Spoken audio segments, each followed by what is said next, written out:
رحمت کا ارمان، شان رمضان۔ السلام علیکم۔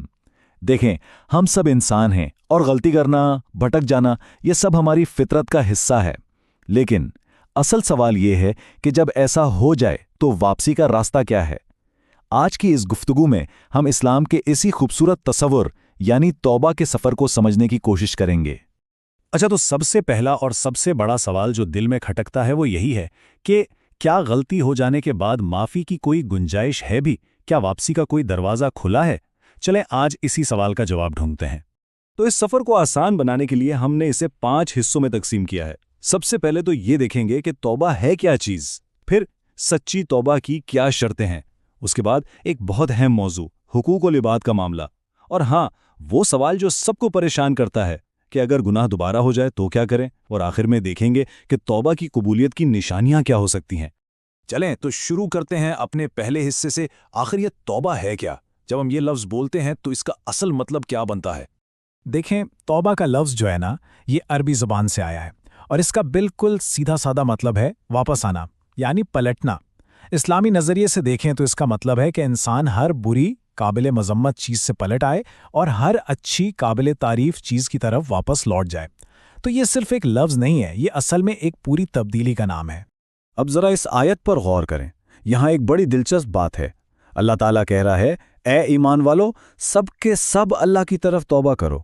مطلب یہ کہ یہ حکم صرف ان لوگوں کے لیے نہیں ہے جن سے کوئی بہت بڑا گناہ ہو گیا ہو، نہیں، یہ ہم سب کے لیے ہے۔ اس سے کیا پتہ چلتا ہے؟ یہی کہ توبہ کوئی ایک بار کا کام نہیں ہے، یہ تو ایک مسلسل عمل ہے، کامیابی کا راستہ ہے۔ اچھا، تو سوال یہ ہے کہ سچی توبہ کے ستون کیا ہیں؟ مطلب اس میں کیا کیا چیزیں ہونی چاہیے؟ علماء نے 3 بنیادی باتیں بتائی ہیں۔ نمبر 1، جو غلطی ہوئی اس پر دل سے گہرائی سے شرمندہ ہونا، ندامت ہو۔ نمبر 2، اس غلط کام کو فوراً اسی وقت چھوڑ دینا۔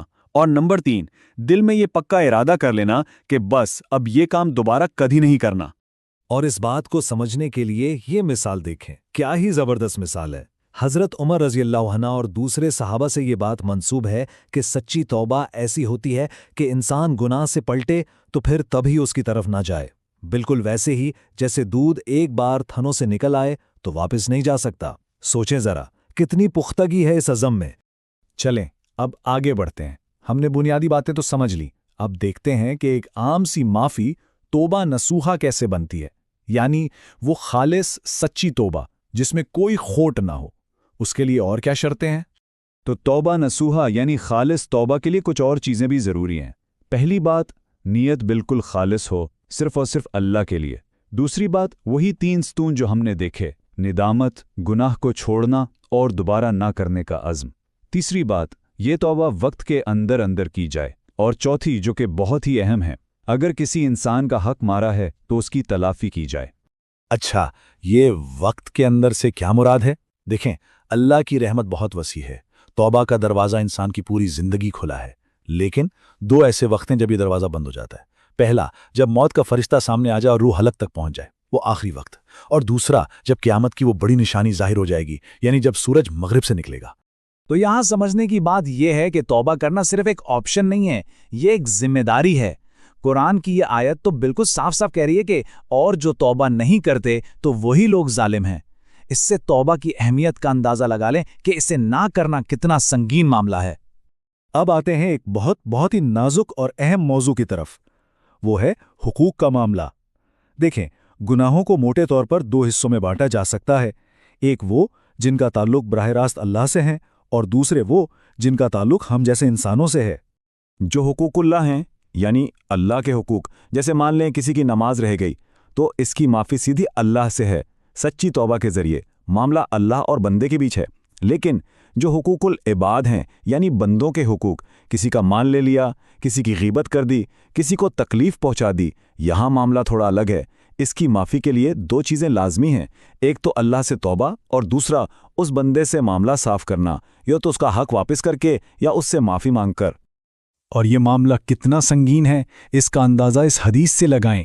قیامت کے دن جس نے کسی پر ظلم کیا ہوگا، اس کی نیکیاں لے کر اس مظلوم کو دے دی جائیں گی، اور اگر نیکیاں ہی ختم ہو گئیں تو پھر مظلوم کے گناہ اٹھا کر ظالم پر ڈال دیے جائیں گے۔ یہ کوئی چھوٹی بات نہیں ہے، یہ بہت بہت بڑی وارننگ ہے۔ اچھا، اب آتے ہیں اس سوال کی طرف جو شاید سب سے زیادہ پریشان کرتا ہے، جو دل میں مایوسی پیدا کرتا ہے، وہ یہ کہ اگر کسی نے توبہ کی اور پھر وہی غلطی ہو گئی تو کیا آپ سب ختم؟ کیا واپسی کا دروازہ بند ہو گیا؟ تو سوال وہی ہے، اگر توبہ ٹوٹ جائے تو پھر کیا کیا جائے؟ یہ سوال اکثر لوگوں کو مایوسی کی طرف لے جاتا ہے، لیکن اسلام میں اس کا جواب بہت امید بھرا ہے۔ اور جواب بہت سادہ ہے، بہت ہی خوبصورت ہے۔ جواب یہ ہے کہ پھر سے توبہ کر لی جائے، دوبارہ ایک سچے دل کے ساتھ۔ بس اللہ کی رحمت کا دروازہ کبھی بھی کسی کے لیے بھی بند نہیں ہوتا، چاہے انسان 100 بار گرے، 100 بار توبہ ٹوٹے۔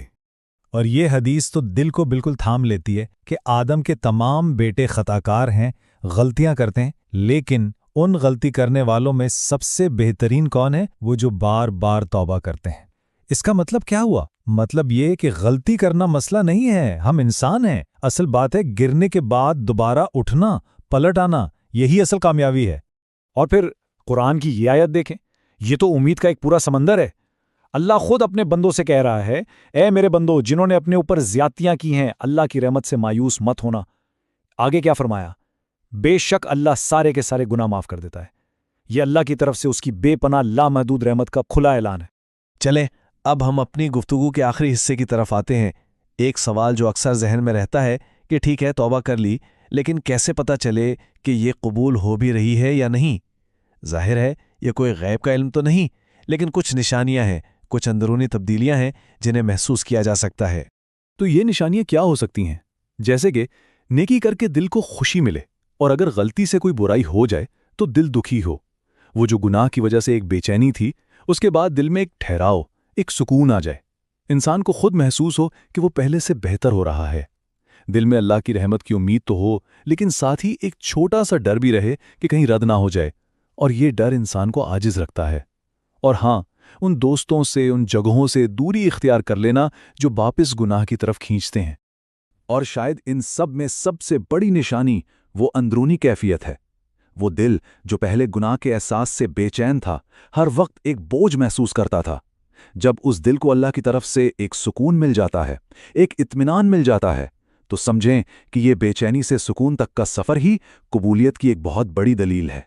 تو بات یہ ہے کہ رحمت کا دروازہ کھلا ہے، ہر وقت ہر ایک کے لیے، مایوسی کی تو کوئی وجہ ہی نہیں ہے۔ اب اصل سوال یہ نہیں رہا کہ کیا معافی ممکن ہے، اصل سوال یہ ہے کہ اس کھلے ہوئے دروازے کی طرف پہلا قدم کب اور کیا ہوگا۔